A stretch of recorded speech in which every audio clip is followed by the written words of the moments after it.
사랑하는 성도 여러분, 오늘 우리는 값비싼 은혜라는 주제로 함께 말씀을 나누고자 합니다. 값싼 은혜는 우리 교회의 가장 무서운 적입니다. 우리는 지금 값비싼 은혜를 위해 싸우고 있습니다. 값싼 은혜란 무엇입니까? 그것은 마치 시장에서 물건을 헐값에 파는 것처럼 은혜를 아무런 대가 없이 마구 나누어 주는 것입니다.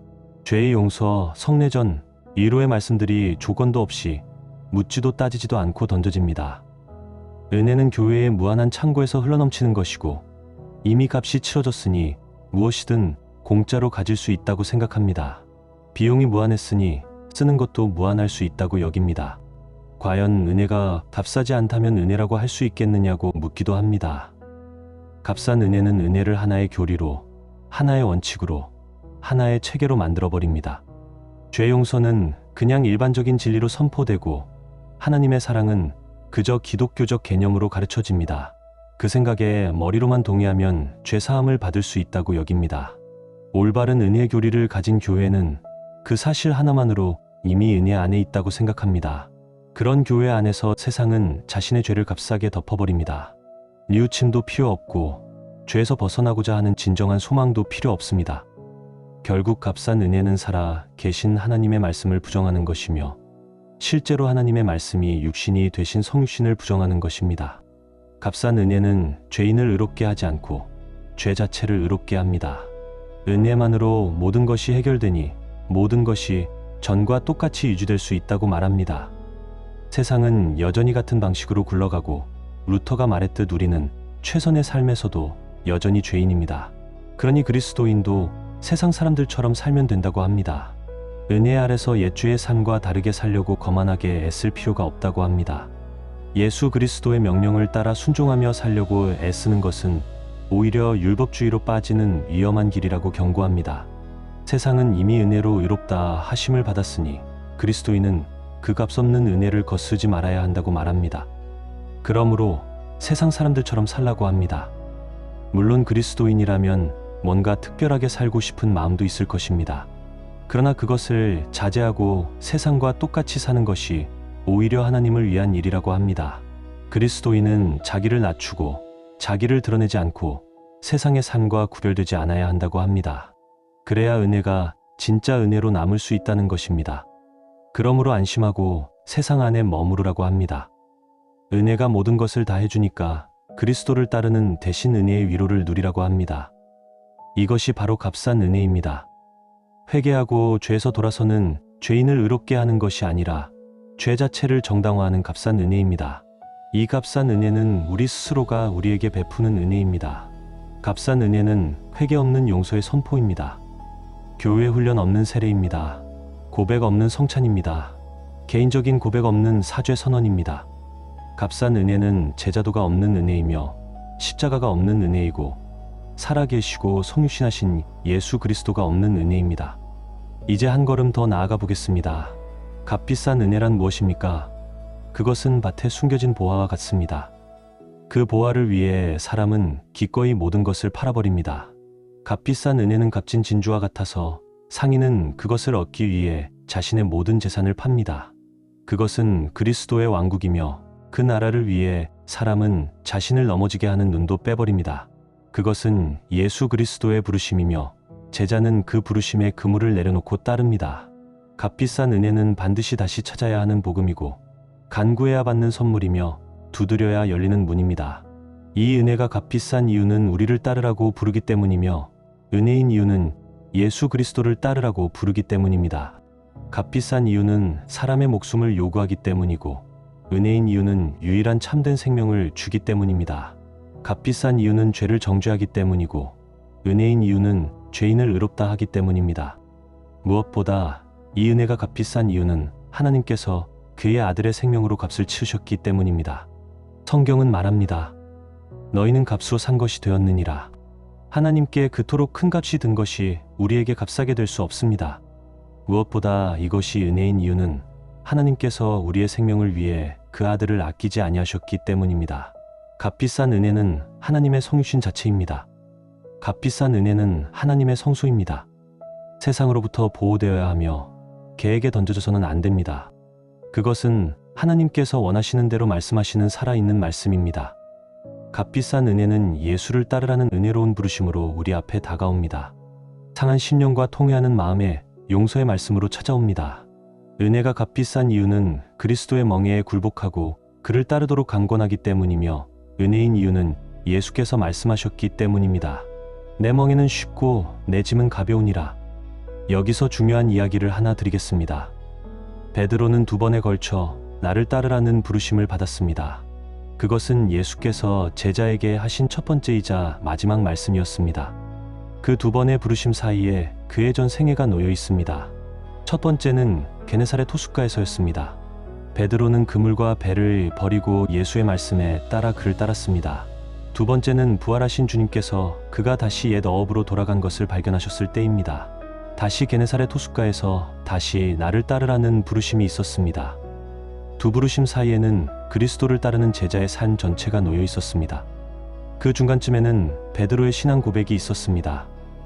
예수를 하나님의 그리스도로 고백한 그 순간입니다.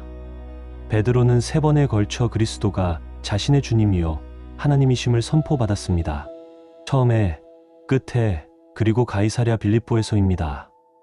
매번 동일한 그리스도의 은혜가 그를 향해 나를 따르라고 부르셨고, 하나님의 아들에 대한 그의 고백 안에서 스스로를 드러내셨습니다. 베드로의 삶에서 3번에 걸쳐 은혜가 그를 붙잡았습니다. 그 하나의 은혜가 3가지 다른 방식으로 선포된 것입니다. 그 은혜는 결코 스스로에게 베푸는 은혜가 아니었습니다. 그것은 그리스도 자신의 은혜였습니다. 제자로 하여금 모든 것을 두고 따르게 하고, 세상에는 신성모독처럼 들릴 그 고백을 하게 하며, 마침내 자신이 부인했던 주님을 위해 순교의 길을 가게 하고 그의 모든 죄를 용서하셨습니다. 베드로의 삶에서 은혜와 제자도는 분리될 수 없었습니다. 그는 값비싼 은혜를 받은 사람이었습니다.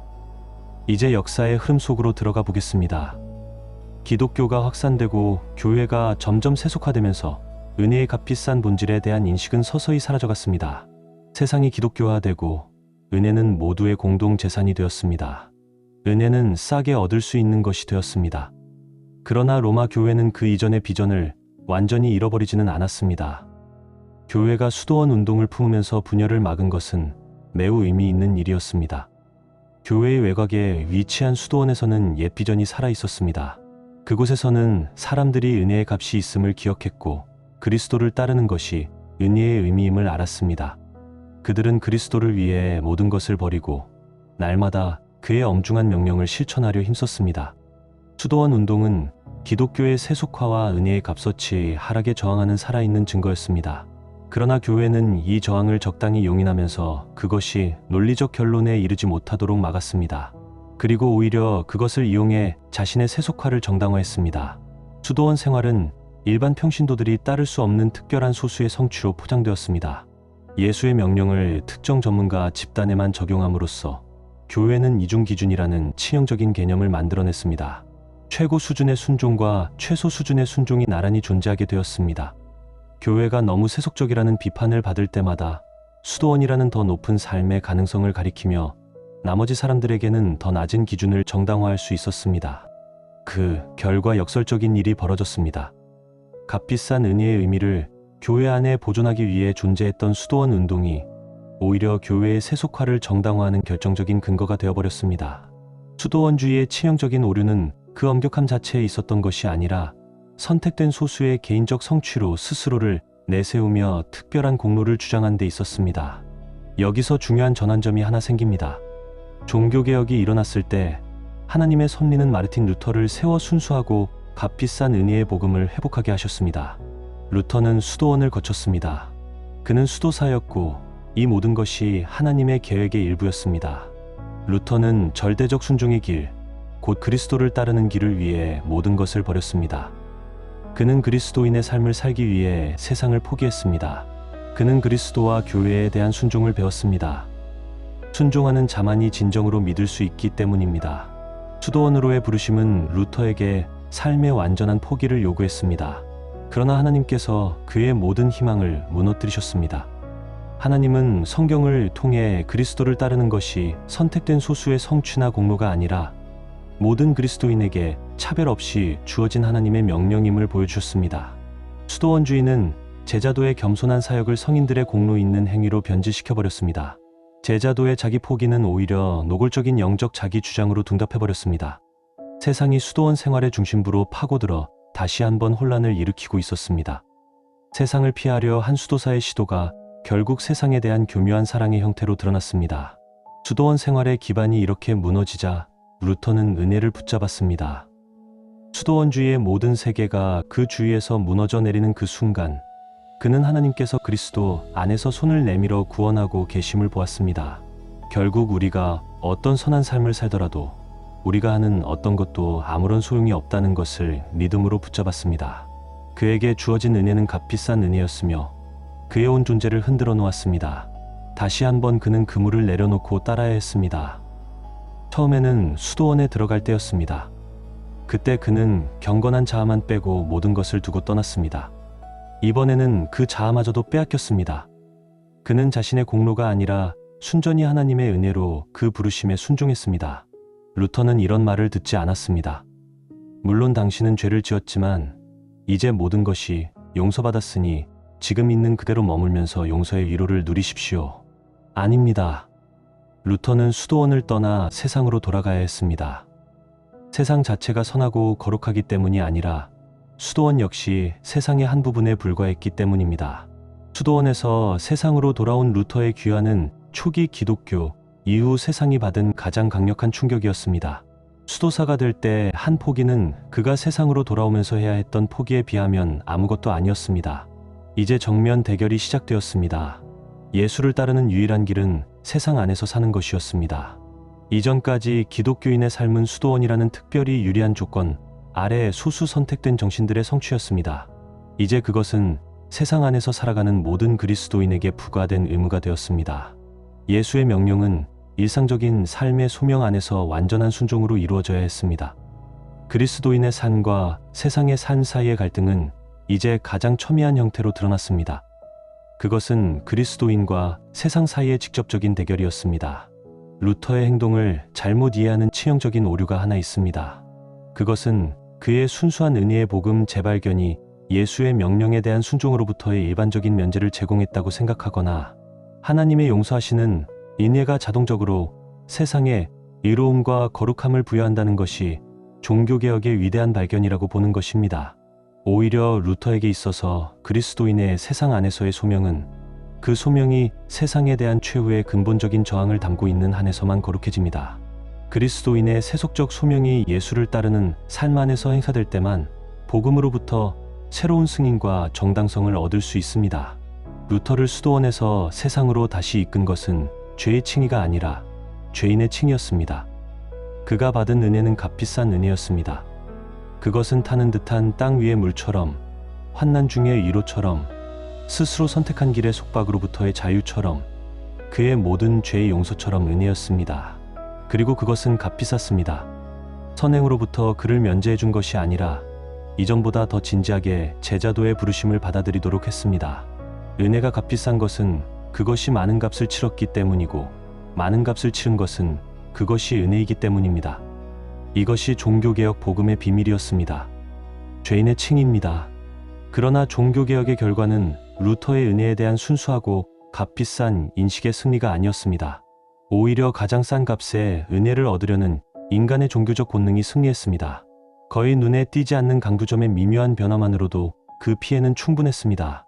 루터는 아무리 경건한 행위와 삶의 방식을 가져도 인간은 하나님 앞에 설 수 없다고 가르쳤습니다. 언제나 자기 자신의 이익을 추구하기 때문입니다. 가장 깊은 비참함 속에서 루터는 믿음으로 모든 죄에 자유롭고 무조건적인 용서를 붙잡았습니다.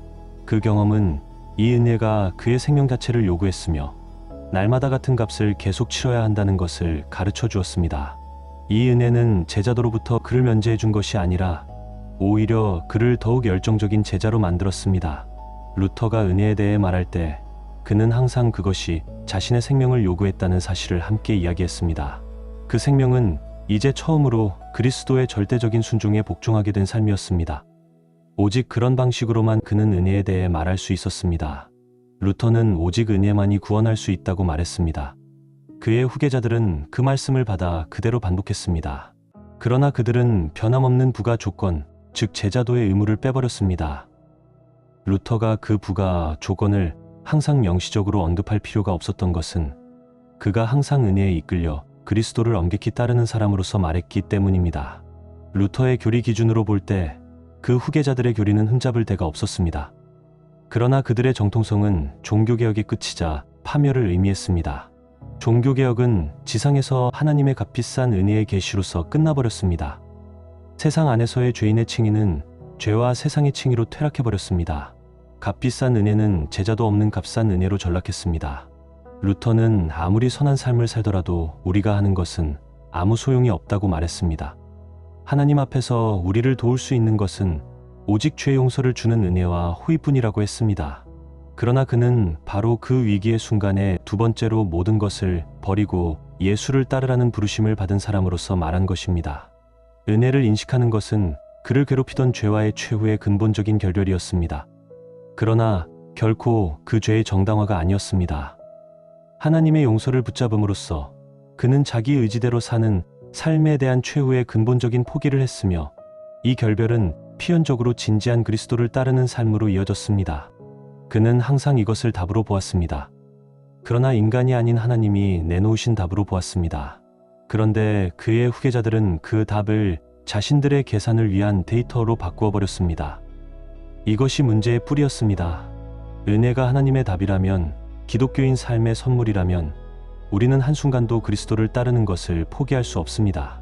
그러나 은혜가 내 기독교인 삶을 위한 데이터라면 그것은 내가 모든 죄를 미리 정당화받은 채 세상 안에서 기독교인의 삶을 살기 시작한다는 뜻입니다.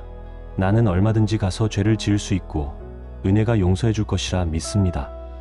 원칙적으로 세상은 이미 은혜로 의롭다 하심을 받았으니까요. 그러므로 나는 내 세속적이고 안정된 삶에 집착하고 이전과 똑같이 살면서 하나님의 은혜가 나를 덮어줄 것이라는 추가적인 확신을 가지면 된다고 생각합니다. 이런 종류의 은혜의 영향 아래 세상은 기독교화되었습니다. 그러나 그것은 그 어느 때보다 기독교 신앙을 세속화한 대가를 치른 것이었습니다. 기독교인의 삶과 세속적인 존경받는 삶 사이의 대립이 사라졌습니다. 기독교인의 삶은 세상 안에서 세상처럼 세상과 다르지 않게 사는 것을 의미하게 되었습니다. 오히려 은혜를 위해 세상과 다르게 사는 것이 금지되었습니다. 그 결론은 이것입니다. 기독교인으로서 내 유일한 의무는 일요일 아침에 한두 시간 세상을 떠나 교회에 가서 내 죄가 모두 용서받았다는 확인을 받는 것입니다. 더 이상 그리스도를 따르려 애쓸 필요가 없습니다.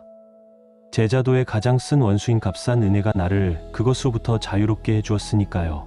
계산의 데이터로서의 은혜는 가장 값싼 은혜를 의미하지만 합의 답으로서의 은혜는 값비싼 은혜를 의미합니다. 진정한 복음적 교리가 얼마나 잘못 사용될 수 있는지 생각하면 두렵습니다. 두 경우 모두 동일한 공식을 사용합니다. 오직 믿음으로 의롭다 하심.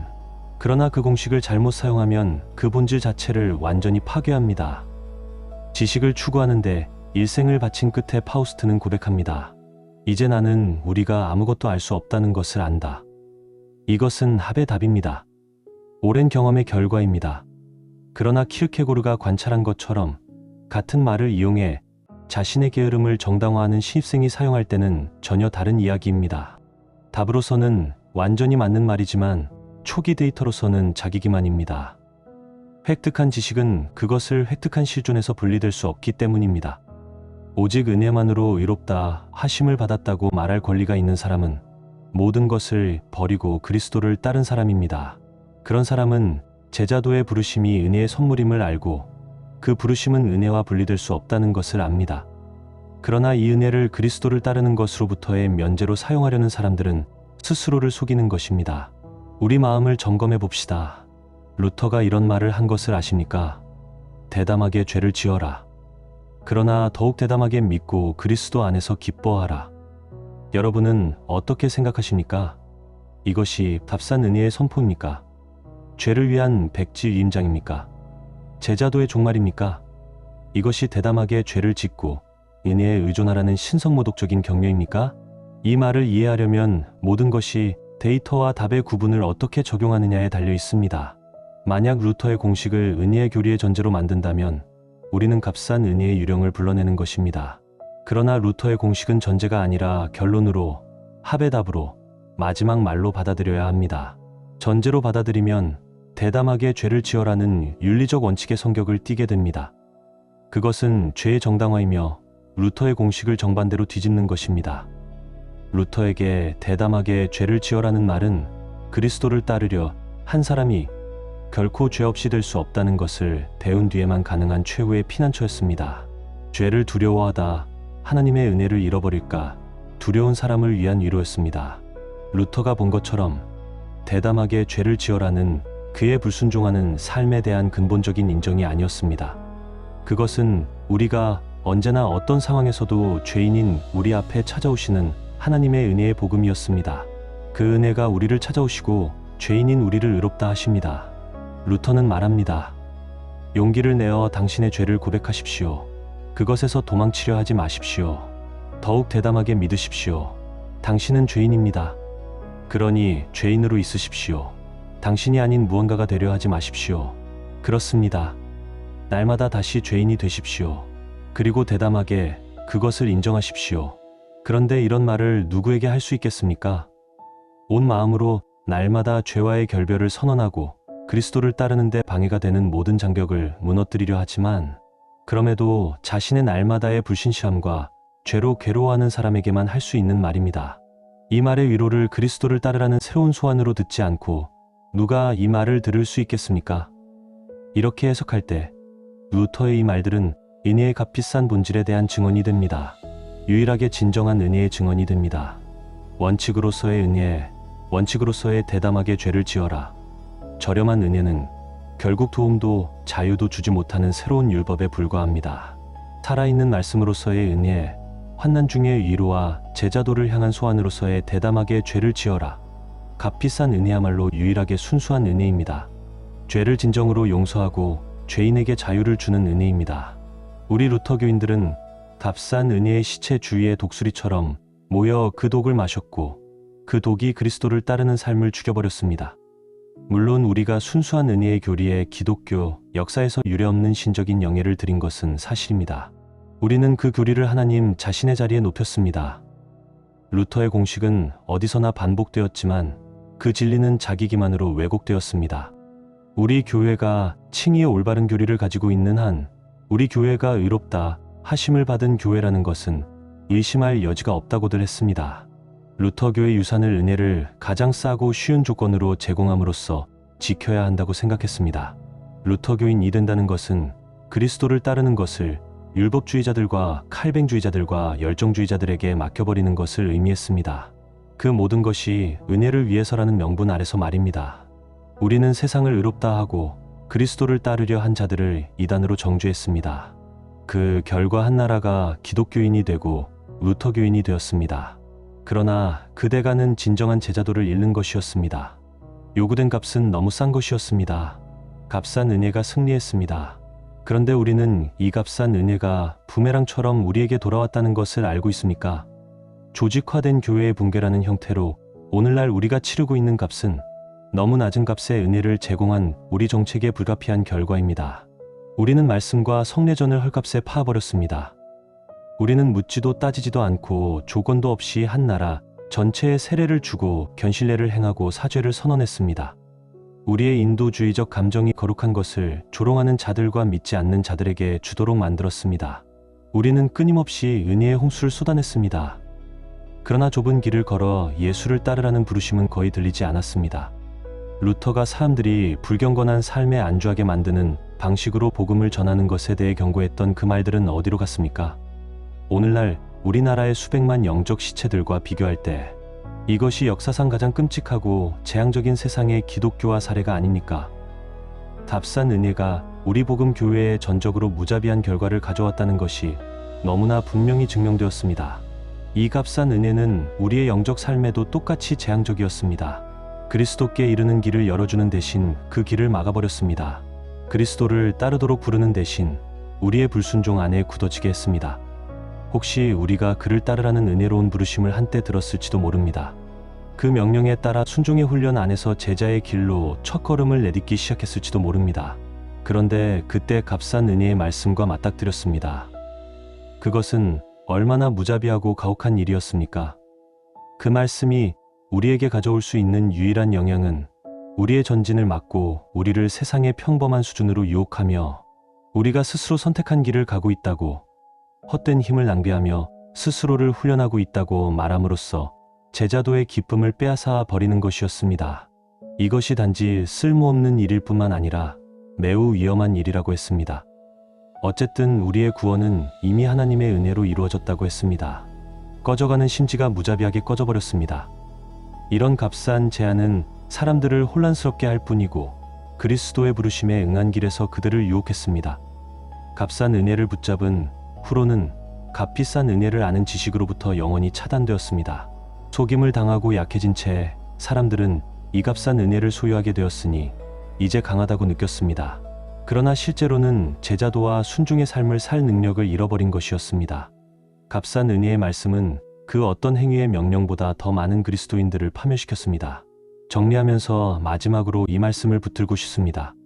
이 문제로 힘들어하는 분들, 은혜의 말씀이 모든 의미를 잃어버린 것처럼 느끼는 분들에게 이 메시지가 전해져야 합니다.